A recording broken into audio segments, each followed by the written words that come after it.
Okay, so today I'm going to talk about imitation, the shadow of imitation, and basically how imitation equals misery. And it's not a warning, it's a fact. It's a fact, it's a fact, it's a fact. And I'll explain the physics of it. So everything is God. Okay, everything is God, which is nuclear energy. It's nuclear love, actually. And God is expressing as you, just like it expresses as a beehive, as a rose, as a lily. I quoted Krishnamurti the other day, and he said, "A lily or a rose never pretends. Its beauty is that it is what it is." And, we recognize when people are being genuine, no matter what it looks like, right? No matter what it looks like. You can't, something else that Krishnamurti said was, you cannot observe phenomena and basically know what it is, because 10 people could be behaving in the same way, but where it's coming from is different for all of them. But if you're sensitive to reality, you know when people are moving from fear, you know when people are being deceptive, you know when people are being manipulative. So why is imitation misery? Imitation is misery because if this nuclear energy is being you, and you try to alter it, censor it, right? Whether it's trying to be spiritual, trying to appear awakened, trying to, copying somebody's work, somebody's words, and expressing it as your own. When you move from fear, okay, you're setting yourself up for down the road manifestations that you're not going to like. Whether it's that you get caught, whether it's that you're put on the spot and you're made to be exposed as a fraud, whether it's you're just deeply, deeply empty and unhappy inside, which is why many successful people commit suicide, because they were being moved from the outside. So no matter how much you gain in the external world from imitating something or someone else, you're going to be miserable. You're going to be miserable. So this is a good awareness question. Like, where am I in a deceptive way using the likeness of others to gain for myself? How am I trying to use the words, the work of others to gain for myself, right? This is selfishness. This is deception. The game of life is rigged to make you miserable if you are not yourself. Period. Because life, you are life. And life is expressing as you. And if you censor it, if you alter it, if you use a censoring behavior to deceive others, to gain, right? If you are altering and censoring yourself to gain from the outer world, you're setting yourself up for misery. And people, if you are an artist, if you are a teacher, if you are an author,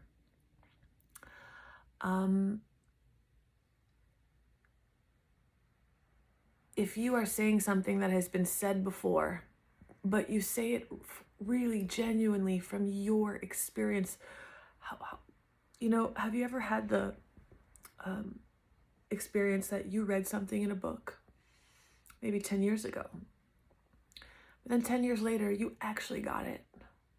And it's as if you had never read it before. It's as if it had never been taught to you before, because you actually just learned it right now.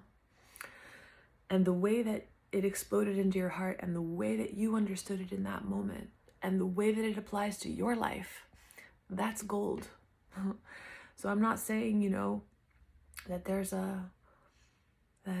every idea in the universe, should be protected and copyrighted. But the thing is, first of all, when you are attuned to source, especially to your source, to your higher self, we do have access to original ideas. We do have access to systems. We do have access to incredible artwork and work and philosophy and logic that can only be expressed through us. So if you are imitating someone, why would you cut yourself off from that possibility? Why would you cut yourself off from the possibility that you might receive from your own higher self something unique to you? Because that's the only thing that can ever fulfill you. That's the only thing that will ever make you happy. No matter how your manipulation and censoring of yourself and the deceptions that you do and being fake, no matter what that gets you in the external world, gosh, it can get you everything on your external world list, and you will feel completely empty inside. Because again, that's how the game of life is rigged. The game of life is rigged to not only make you realize what is fundamentally true, that everything is one, everything is love, but that the expression that is you, there's a nuclear power to it. And when a lily doesn't try to be a rose, right? A bee doesn't try to be a dragonfly. That would be insanity, right? And so the way that the game is rigged is that we get beaten up if we're not moving from love and from being genuine. And I mentioned maybe yesterday that like whenever a person is being genuine, like we have ideas of like what amazing artwork is, or what amazing work, or amazing logic, or amazing whatever. But haven't you noticed that when somebody's being genuine, no matter what it looks like or sounds like to the conditioned mind, that it is absolutely beautiful? Because that's God. That's God expressing itself as a true emanation, as an uncensored emanation of itself. So, another way this could show up is, and a very heavy way this could show up, I was talking to a friend yesterday, is that if you have an idea, right, that you need to stay aligned with your cultural upbringing, which could be, especially if you're from a Jewish background, especially if you're from an Indian background, this idea that, I'm an Indian, I have to marry an Indian, I have to marry a Jew, right? A lot of people in those situations take their own lives. They take their own lives, and they get very ill, because the body, right, that stream of consciousness that is them, that the stream coming through their heart is saying, marry a French girl, I love her, or I want to go to university in that country, or I want to wear this, I want to wear this, I want to do this. I think, that there's a show, Unorthodox. It's such an amazing story. The woman who was in a very traditional Jewish upbringing, I don't know if it's Hasidic or what, but she just left and she created lingerie, and she's I think the CEO of a modeling agency now, and she's amazing. Like, see, that's what's possible if you align with yourself, right? But people who are in survival energy, that are trying to make it, trying to be special, scouring the world for, the best information, and in order to they can memorize it, and they can even deceptively say that it's their own experience. Like, seriously. And this has been brought to my attention yesterday from certain things that came into my awareness. And I just want to say to those people, like, it will never make you happy. It can't. Like, we might think that, okay, so I'm a life coach, or I'm I have an unconventional job, or I do metaphysical work, or I do this or that. And so the way that I will succeed is like, I will understand every concept absolutely perfectly. And so I will be seen as an expert. Okay, that's how I'm going to make it. That's how I'm going to do it. When the reality is that, like, who knows what would actually come through you if you got into your heart and you focused more on being connected to your source. You could bring in a new system on that subject. You could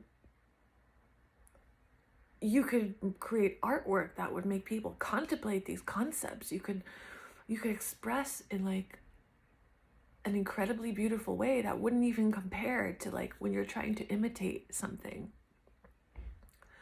So imitation is misery. It really is, because you are life, which is nuclear energy. And when you censor yourself, when you censor yourself and you try to change yourself in order to gain love, appreciation, money, you're setting yourself up for a rough ride. Whether it's just how you feel inside, whether it's what happens in the external world, because that's how the game of life is rigged. It's rigged to self-realize, not to mimic, right? Mimicry, even in nature, is always a survival technique. It's like when the octopus, like when it touches a red rock, it turns red, and a blue rock, it turns blue, and a green rock, it turns green, because its only objective is survival. And it's actually beautiful to watch that.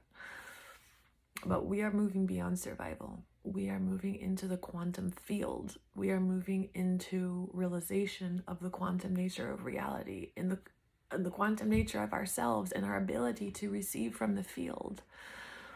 And you can only be available to that. You can only be available to that if you let go of the need to be anything in particular, if you let go of the need to be an expert, if you let go of the need to understand everything, if you let go of the need to have a perfect grasp on every concept, right? And ask yourself, right? You might not be aware that that's what you're doing, but are you tightly gripping on to? You know, is your spiritual practice stressful? Is your life, is your day-to-day life, are you desperately seeking understanding in order to gain, right? So how do you know? You know what a really good way to know what you're really doing is? And I'll do another video about this. Instead of trying to feel the frequency of joy, which might be very inaccessible to a lot of people, because we put joy in our shadow as well. We put joy in the shadow because we've made joy unacceptable, because joy got us in trouble. So, but pleasure, right? Pleasure might be more accessible to you, whether it's because you have an active sex life, whether it's because you like to take long baths, whether it's because you enjoy the bed that you sleep in. Abraham Hicks calls this basking. So when you make your actual body, which is your subconscious mind, familiar with the idea of pleasure, and not so much sexual pleasure, but just the pleasure of the cells being happy. This can be different from joy. Joy can be kind of an emanation from the heart. But if you let your cells like think the frequency pleasure, it's like a deep exhale into it's like you're relaxing into a big body pillow or a big cloud of bliss. That feeling of pleasure, okay? If you bask in the feeling of pleasure for a while, do it for a while. Like, don't do it for 1 or 2 minutes. Do it for a while, so that when you get up during your day, you can actually truly realize how not in that state you are. And because it's familiar to you, how adrenalized you actually are, how desperate you actually are. I say a lot, like, people can confuse adrenaline and cortisol with inspiration, because they get sped up and they start thinking a lot, and they start maybe doing whatever, going into these activities, and it's like they think that's like, oh, I'm channeling, it's like, no, you're sped up and you're in a fear state, but that's super familiar to you, so you don't understand that this is not a high vibration. And that's okay. We can only create what is familiar to us, what's family to us, what's childhood to us, until we create contrast. But you have to create contrast somatically, which is why Abraham says bask, bask, bask, bask, bask, bask. Spend time basking, and while you're doing it, consciously acknowledge, consciously acknowledge, okay, this is what pleasure feels like. This is what happiness actually feels like. This is what my energy being open and receptive actually feels like. And memorize it and know it well. Know it well, so that when you're moving throughout your day, you can see like, oh, a lot of my actions are where I am actually moving from, right? Always ask the question, what is moving me? What is moving through me? Is it time shortage consciousness? Is it like, okay, I only have so much time, and so I need to do as much as possible? Or somebody's competing with me, so I need to do things faster than them. Or if I don't do this right now, like something terrible is going to happen to me, right? Is it desperation? Is it stress? Is it cortisol? Is it fear? Is it just a fear that you're not going to get what you want? Is it the avoidance of feeling that's moving you, right? What is moving me? Sometimes you literally just don't know until you create enough contrast to be able to see it, which I talk a lot about. So pleasure is a good anchor point. Pleasure, like I'm feeling it right now.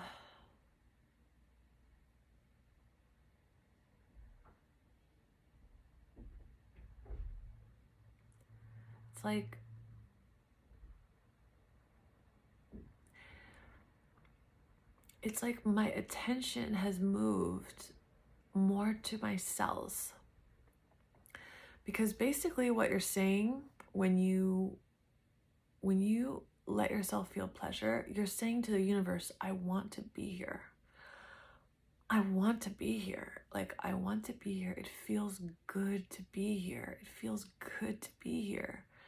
And you will attract more of what feels good to you, more of what feels good to you personally.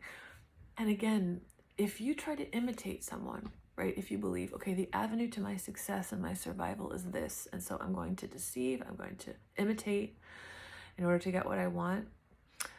The reason why it's such a better choice to just feel pleasure and happiness and abundance and love is because you might have an idea that that's what you really want, but it's actually not. And you might achieve it, and then you'll be even more miserable. Because you were moving the whole time, you were moving out of a sense of unworthiness and shame and a place of like, my unique expression isn't good enough. So you might achieve, right, in the external world, all sorts of things by doing that, by imitating, and you'll be miserable. So it's like, ask myself, what do I really want? Do I really want to be a teacher? Do I really want to be a spiritual guide? Do I really want to be an entrepreneur? Maybe I do. But of course, what I really want is to be happy, right? And so don't get caught up in imitating others to get from point A to point B. Tune into a frequency and know it. Become familiar with it. And because, you're tapping into the field, like what actually manifests in your life and what actually makes you truly happy might be something you've never even thought of yet. And it will make you so much more happy than imposing on yourself an image or an idea of what your mind has decided are the ways that will get you success or money or approval or love. So yeah, the universe shows me things, right? Yesterday, the universe showed me things. I had a conversation with a dear friend. And that was like the theme yesterday, like this imitation. And I was contemplating it, and I was like, I know the nuclear power of the stream. Because when I'm not in my stream, I get fucked up. And that's a blessing, because I walk a narrow path. When I'm not in the stream of what I truly intended, right? What I truly intended, the body breaks down, or this happens, or this happens, or this happens. And so that might not be you. You might not manifest things that quickly, which is a blessing too. You know, it's a less rough ride. But I'm reporting to you from a being who was surfing a really, intense current that, for me, the consequences of getting out of my stream manifested early in my life.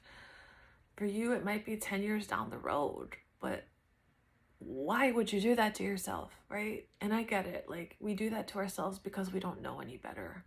We just don't know any better. But if this resonates with you, I hope I inspire you to tune into what's real, like your heart, tune into love, tune into your source.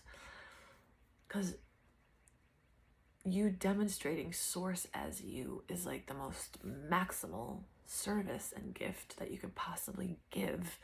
And everybody, now that we live in this world where, in the Course in Miracles, it says there are no private thoughts. There are no private thoughts. You're see-through, right? Life is see-through. What you're showing up as is very transparent, and people are more and more awake. And so we see, like, it's almost like because you're not seeing through conditioned or denial eyes anymore, like, we are seeing what's in front of us. And you always know when somebody's being genuine. You always know, right? And so why create more deception in the world? If you are aware or conscious that you are doing this, if you're not aware and you're not conscious, of course you can't do anything differently. But if you are, right, if this makes sense to you, have compassion for yourself. Don't put yourself down. Never. But ask the universe. Start to dialogue with the universe. Like, help me embody the realest version of me, the truest version of me. Dial into what's real for you right now. Maybe you have a career right now, but what is actually real for you is that you want to buy watercolors right now. Maybe you want to take an old suitcase and like draw a mandala on it right now. Maybe that's real for you. What's real for you? What's real for you? What's real for you? What thoughts occur to you that seem like they are not your habitual thoughts? That is source talking to you. So don't imitate anyone if you can help it. If you can help it, like, you are God, for goodness sake. For goodness sake. You are nuclear. You are nuclear. Love. You are a lily. You are a rose. You are a daisy. You are what are those like things called? Not a leprechaun. Although there are leprechauns. A 4-leaf clover. You are a dandelion. You are you. Like, don't try to be anything else. I love you.